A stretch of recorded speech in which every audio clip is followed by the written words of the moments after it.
In today's video, we're going to talk about what may very well be the most important skill you can have when it comes to the defensive use of a firearm and how neglecting to practice this skill could get you killed. We'll talk about a quick exercise you can do to prove to yourself that it may not be the skill you think it is, and some tips to improve that all-important self-defense skill. I'm calling this one Bullseyes versus Bad Guys, and that's what's coming up next here on Survival on Purpose.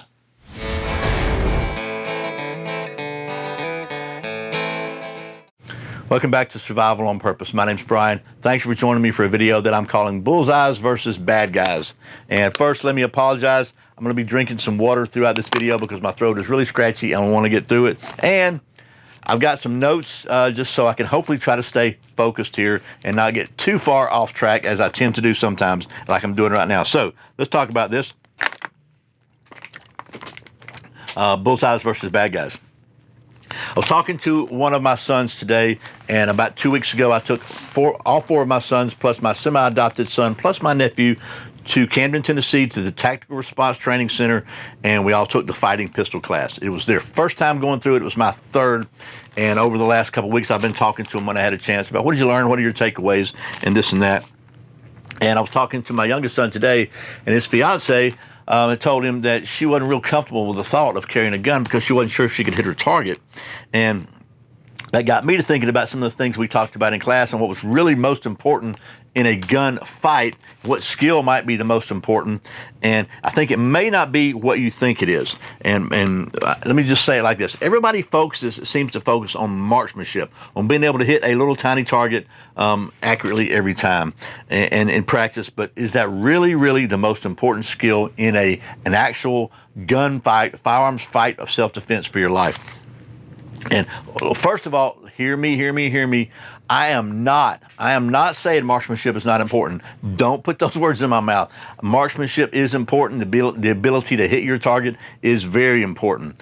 But they have a saying at Tactical Response, and I think it's very accurate, that you must have a survival level of marksmanship.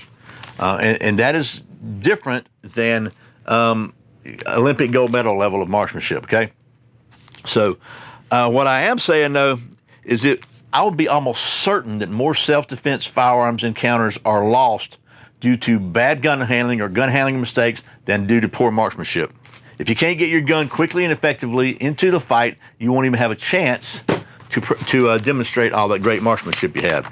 And if you don't believe me, here's a little exercise that you can do, and I learned this one at Gunsight that could maybe prove to yourself that a survival level of marksmanship is not necessarily as high a level as you thought, and maybe you could spend some of that practice time that you have working on something else that might be more beneficial in an actual gunfight. So real quick, let's talk about marksmanship fundamentals so we're on the same page. So there are three basic marksmanship fundamentals. There's probably more, but these are the three basics. If you get these right, you're probably going to have a good marksmanship. You got sight alignment, sight picture, and trigger control, okay?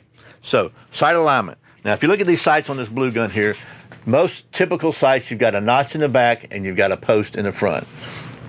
I made a little visual aid for you. We got a notch here like the rear sights, and we got a post here like the front sight. And sight alignment means you line those sights up in your eyeballs like this. So when you're looking down the gun like so, you got the notch, you got the little post in the front, centered up in the notch. And you probably can't see that on the video. That's why I've got this. So you got this is your front sight and your rear sight. And this is the visual image you want to have when you got them lined up. You got the front sight post centered between the notch on the back and level across the top. That's your sight alignment. Sight picture is, okay, you got this alignment, now where do you put it? Well, so if you're trying to shoot this Altoids 10 in the center, then the sight picture would be you line the top of this thing, your bullet should go right here is basically where you're looking for your bullet to be, and then you put that in the center of your target. So that's your sight picture. That would be a good sight picture to shoot the center of this Altoids 10. The third fundamental is trigger control, and you want to have enough trigger control so that once you get your sight alignment on your sight picture like so, and you press the trigger, you don't jerk it, move it, or wobble it around, and then that bullet will go hopefully where you want it. So that's marksmanship fundamentals.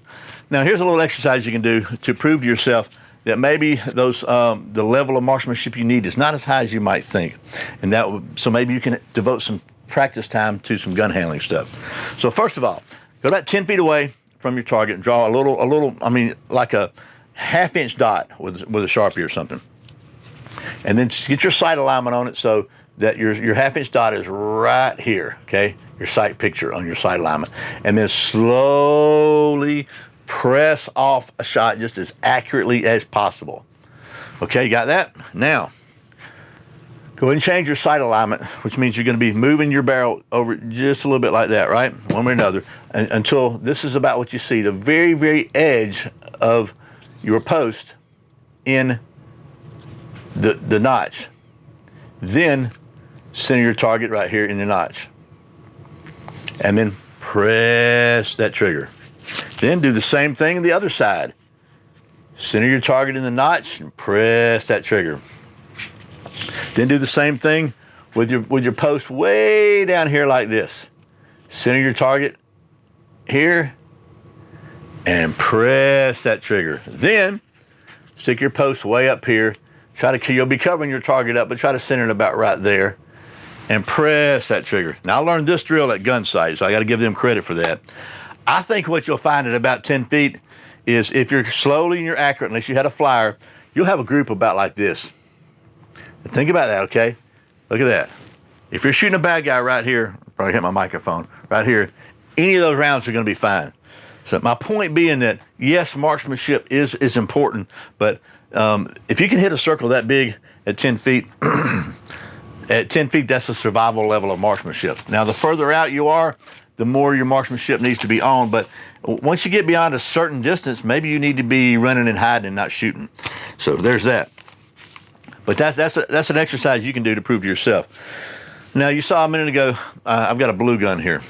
So we're going to talk about some things that you can do to improve your gun handling. But first, I want to talk about a couple of basic concepts of any kind of practice, and this is especially true for gun handling. Let me get rid of my live one here, and we'll get the blue one here, load him up. So, first of all, you may have heard this on the old some Navy SEAL thing or whatever, that slow is smooth and smooth is fast.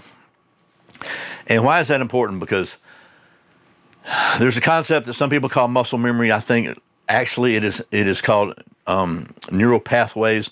And what happens is when you make certain repetitive movements over a period of time, you actually develop physical your neural pathways in your brain change. Like the structure of your brain actually changes and modifies just a little bit to create these pathways. So that's why if you're driving down the road and a car in front of you slams on the brake, most of the time, if you've been driving for a while, you don't think, oh my, I have to put my foot off, lift my foot off the gas and put it on the brake. Your foot just goes on the brake pedal, right? Because you've developed those neural pathways over years. So you don't think about it. You bypass your cognitive brain. And so the goal of any kind of practice is to become basically subconscious when you're trying to do these things. Because if you have to do it really quickly, anytime you have to think about it, that slows you down. But there's a bad thing about neural pathways. They don't discriminate between good or bad. That's why people can develop what you've heard of training scars, right? If you're practicing something wrong over and over and over, you're developing a neural pathway to do it wrong, which means it's going to be even harder to unlearn. And your tendency in an emergency situation is going to be to do it wrong. Or maybe not even wrong, but not the best way. So that's why it's so important to practice properly, which is a really, really good kind of a time for maybe to have a quick discussion about the difference between training and practice. I hear this all the time in comments that people say, I train every week, I train this, I train that. And to me, I think there's a distinction between training and practice.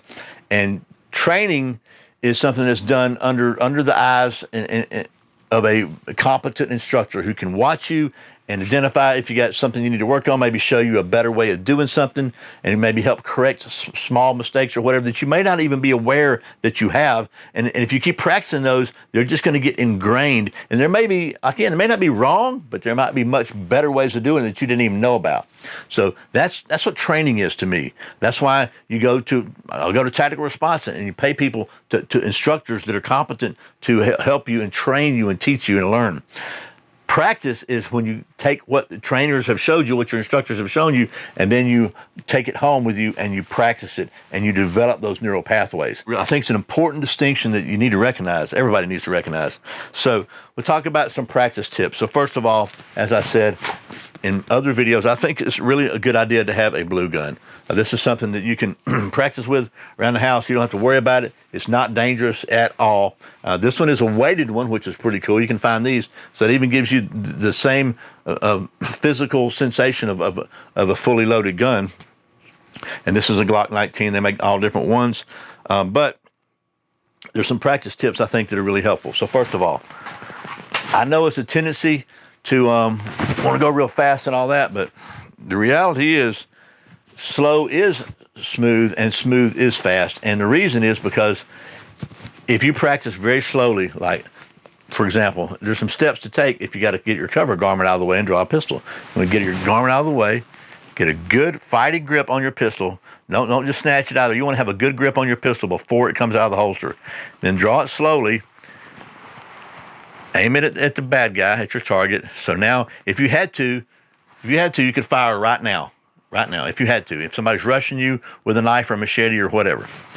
Then put your two-hand grip on it and come up slowly and press it out. Now you can start getting a sight picture, and you can still fire it any time now, and then press it out to your fighting position, right? And got a good sight picture. And you just reverse that same pathway to reholster. Ideally, you can learn to holster when you're not looking at it. And maintain a fighting grip all the way into your holster, because you might have to snatch it back out if somebody else comes. So now, obviously, in a real gunfight, you're going to need to do this right here. Is not going to get the job done. I mean, it might, but probably not. But the goal is to do that slowly enough times so you develop those neural pathways. And that's why I'll try to put it back in the same way, because that's just a reverse neural pathway. You're still doing those same movements.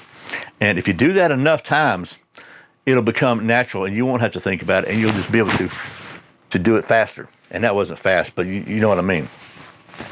So it's really important to spend the time doing that. And what's good about that is you can do it with an inert blue gun, and you don't have to have any ammunition. You don't have to go to the range. You can do it safely at home, no issues whatsoever, and you can just do that.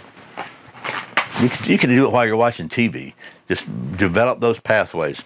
So anyway, bottom line, yes, practice your marksmanship. You need to maintain at least a survival level of marksmanship. I highly, highly encourage you to get some good training if you haven't done it. Get some good training with the competent instructors. Tactical response is a great place to go for that. There are others too, but then once you've got that training, practice what you learned, and don't neglect practicing your gun handling skills.